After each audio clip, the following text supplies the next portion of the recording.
Hello, everybody. This is Sarahscopic. You're watching another episode of Asphyxia, and by this music, something crazy's happening. No, it's about to go down. It's about to go down. Yeah, so, okay, we'll switch off again. Hey, Sam. Samantha frowned. She could see Roberta opening and closing her mouth just like a fish, but she couldn't hear what she was saying. Samantha's ears were filled with music, and everything else was muffled. Oh, I bet it's... time has passed. We have earbuds in right now. Yeah, she has earbuds in, and she's listening to RPG music, probably. Yep. Mm-hmm. It's supposed to be the opera from Final Fantasy VI. Oh, is it really?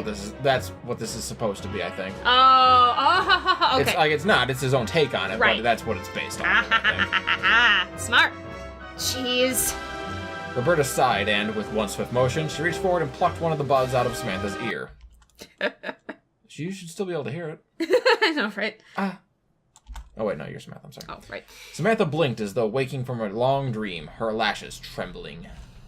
Hello, Bobby. What is it? Do you want to be Roberta? Or do you just... No, go ahead. Okay. You should know. If I knew, I wouldn't be asking. A sigh. All right, Miss Clever Clogs. Turn the volume down already. I don't want to spend the whole journey with your weird Germanic chanting playing in the background. Oh, I'm sorry. Samantha fished her music player out of her pocket and clicked a few buttons. She always listened to music at full volume. It was a bad habit, like biting her fingernails and cracking her wrists, one that she had never been able to shake no matter how often Roberta scolded her. Some people listened to music to help them concentrate on boring tasks, but Samantha did precisely the opposite. She listened to music, loud and oppressive, to stop concentrating so she could disengage from all her worries. That is pretty much That is not healthy. No, not... I mean, hey... Sometimes people gotta disengage, but when you do it too much, it becomes bad. Oh, the mental health came out again. Sorry. And Samantha had a lot of worries. Oh, really? Does she? Does she? Boy, does she. Honestly, you'll go deaf one of these days, and you'll only have yourself to blame. Yes, Mom. Yes, Roberta. Can you even understand half of the music you listen to anyway? Samantha smiled sheepishly, pressing her two index fingers together as she pondered her reply. I know a few words here and there. My German isn't that bad. However, it wasn't at the level where she would have been able to go to Germany and ask for directions, or order food. The few phrases Samantha had picked up after listening to all that German folk metal weren't particularly useful. Mostly they were overwrought expressions of deep Germanic angst. Then again, that suited Samantha perfectly. I don't know why I find that really funny. I find that really funny. She should have taken 4 years of high school German. Yeah, exactly. Red vs. Blue taught me that's the best way to learn any language. Well, I took 6 years of French, and You can't speak a word. No, not a single word. I don't really get it. Why is it always German? It's the only music you ever listen to. I'm not entirely sure. I just think it sounds passionate. You would think that. You can't understand what they're saying, after all. I suppose so. Maybe I'm just imposing my own meaning onto the lyrics. But is that really such a bad thing? People do that all the time. Isn't the simple act of having a conversation all about deriving your own interpretations of other people's words? Who talks like this? Samantha does. That's who. Sam, yeah, great. That's pretty deep for 9:30 in the morning, isn't it? Thank you, Roberta. Roberta, woman of the people. That's pretty much. I apologize. Maybe I woke myself up a little too efficiently. It was what? Oh, jeez. Samantha held up a half-empty can of the Tiger Print energy drink, which had been resting between her thighs for the last 10 minutes or so. Roberta eyed the now lukewarm can with an untrusting eye. Just how many of those have you had, anyway? In the last half hour? I think this is my third? Oh my lord, how is she not, like, Her dead? heart's gonna explode. Yeah, something's gonna explode.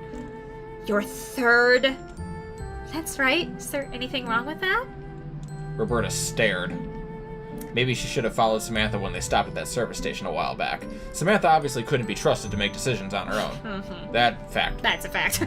Stuff like that isn't good for you, you know? Especially not in such large doses. You'll make yourself sick and you'll rot your teeth. Maybe, but... These two characters are me. That's the problem. I have the mom and then the anxious person. I am talking to myself right now and I don't know how to feel about it. Ugh. But... it did help me wake up, didn't it?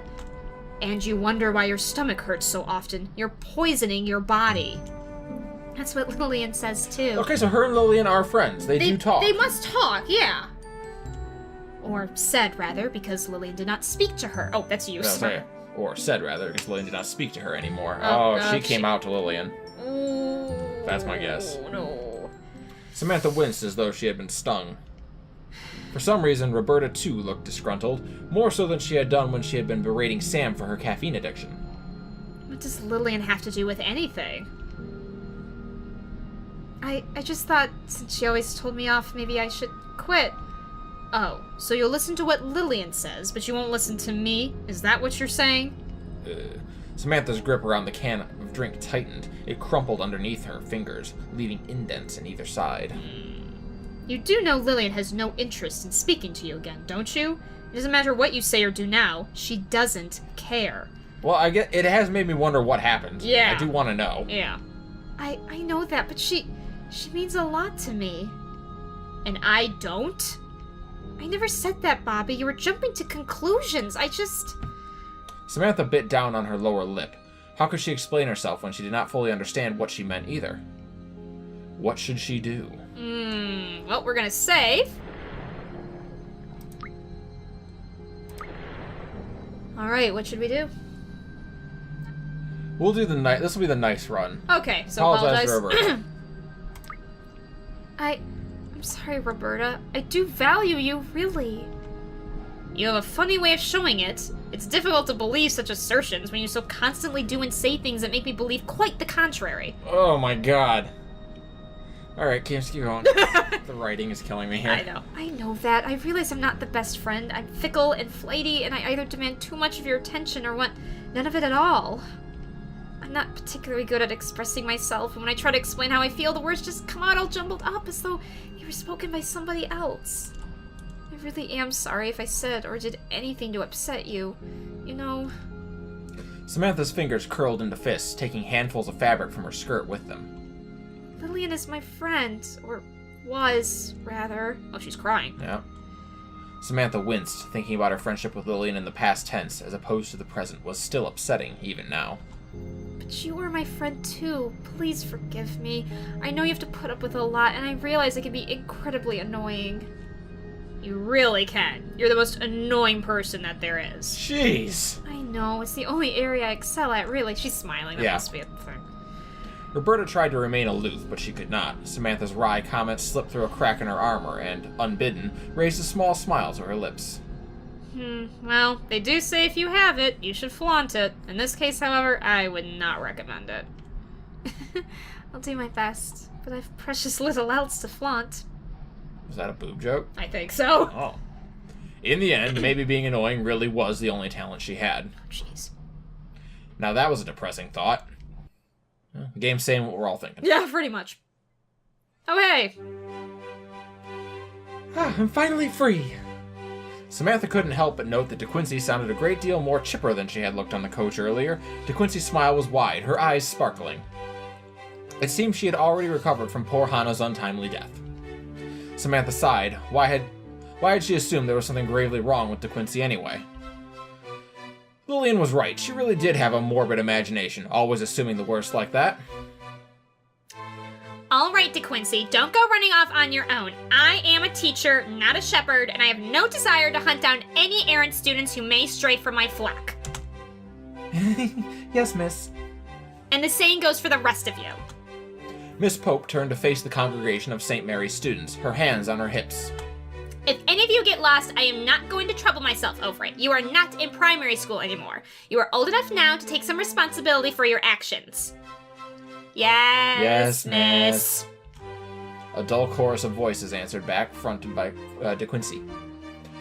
Why did she sound so cheerful? Was it because she had an excuse to hang around Lillian for 2 whole days and maybe even, gasp, shock, scandal, see her in her pajamas? Oh, man. Oh, man. Is there a love triangle? What is this? DeQuincy had always loved Lillian. She was borderline obsessed, and the border was growing thinner and thinner with every passing day. See, that would be why they maybe got in a fight. Yeah, now it's starting to make sense. Yeah. Although Samantha knew Lillian did not particularly care for DeQuincy, Lillian did not particularly care for anybody save her younger brother, it still stung. She couldn't help but feel jealous. Oh, jeez. Why was De Quincy allowed to link arms with Lillian anyway? Oh my. Look at the hearts in her eyes. Right? Oh my gosh! At least the unimpressed look on Lillian's face was so evident even Samantha, standing several feet away, was able to spot it.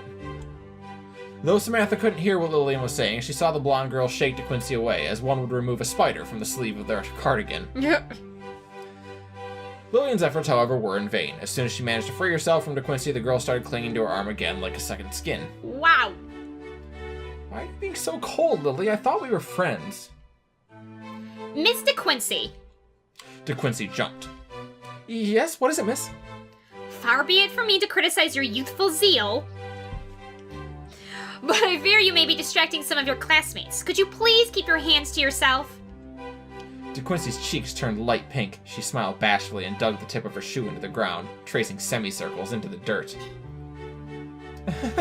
Yes, miss.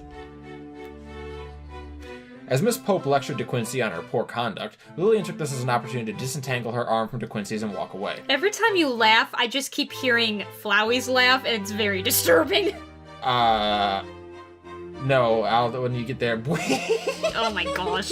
Shivers! That'll be evil. Okay, we're gonna keep moving along. Flowey from Undertale, yep. Yes. Yep. We voice acted the whole thing. Yeah, it was great.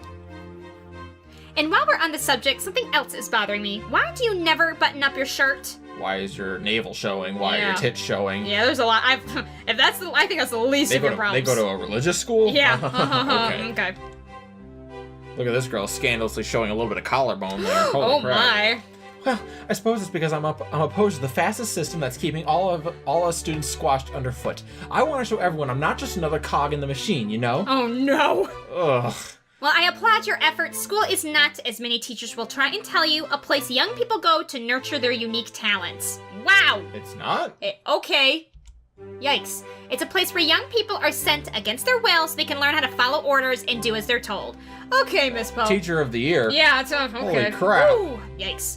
Anybody who informs you otherwise is a liar. Is she a realist or is she a bitch? Maybe both. Wow. Cynical, at least. Forgive me if I'm being rude, but you sound a bit bitter, miss. If I sound bitter, it is because I am. Oh. How do you have a job? Why did you go into teaching? Like you, De Quincy, I thought when I was young and foolish that I was an individual and should therefore be allowed to express myself as such. I even dabbled in poetry. Can you imagine? Poetry! Oh, God. Okay, now we're getting the angst of the teacher. Jeez. That's the thing, like, She's an English teacher, I guess. Yes. That's the thing is, like, I know that there are teachers that hate their jobs, but, like, you don't go into teaching for the money. Like, I remember people using to say that, like, oh, they're only doing it for the money. No, you don't. No, you don't make shit. You don't. Yeah, exactly. Usually what happens is people get bitter because they wanted to be a teacher, and then, you know, the system screws them over. Yeah. So, like, it sounds like she never even wanted to be a teacher, so what happened? Well, you are an English teacher. Indeed. And do you know what kinds of people become English teachers? People who failed to make video graphic or visual novels. Ooh. Why are you gonna be so mean? De Quincy pondered, an awkward smile on her face. To be fair, I mean, I think they're actually doing pretty well for themselves. They got into doing visual novels with an English degree. So, I mean, they made a game. That's kind of what you want to do, if you're doing creative writing, at least. Anyway. The kinds of people who aspire to become published authors or poets but fail to achieve their goals. See, I was kind of right. Yeah, exactly. Alright, you know what? Never mind. This guy's a genius. Yeah, exactly. That's exactly what's going on. Yep. When I entered the working world, I became far more cynical. I don't know why I'm explaining this to you because you're just a child, but I'm going to just tell you my angst, even though I'm an adult and I need to take care of myself. Fact. You come to school to do your exams, get good results, and boost our school's reputation. And teachers who care about their students beyond what is written on a few slips of paper are few and far between. Well, if you only care about my results, how I dress shouldn't matter, should it? I like this girl. I like the way you think. Nice try, De Quincy, but that isn't going to cut it with me. You might be smart, but it doesn't amount to much if you only show up to half of your lessons. Gosh darn it. Aw, gee willikers. Right? Swears like I do. Perhaps I could... Oh, no, but they go to a religious school. If she had said, God damn it, that would have gone very badly. Okay, yeah. That makes sense. Yeah. Perhaps I could overlook your flagrant misconduct if you applied yourself more seriously. But as it is, I will have to ask to button up your shirt. Okay, so she's basically like, listen, you're not even coming to class, and I know you do well. I will have to ask to button up your shirt? She's asking to do it herself. Ask you to button up your shirt, I think is what she hopefully means. okay? Yes, miss. Do you want to use the punishment paddle while you're at it? Oh my gosh. And can you do something about your hair in the future? The color is hardly school regulation. Alright, now you listen here, homie. But it took me 3 hours to dye it this color. Only In 3. fact, 4.5 hours yesterday. And it will take me less than 3 minutes to chop it all off with a pair of scissors. Is that what you would prefer? I could always buy a wig. Would that be acceptable? You may do whatever you like, so long as you stop it being so blue. But I like that. Yes, It's a really miss. pretty blue.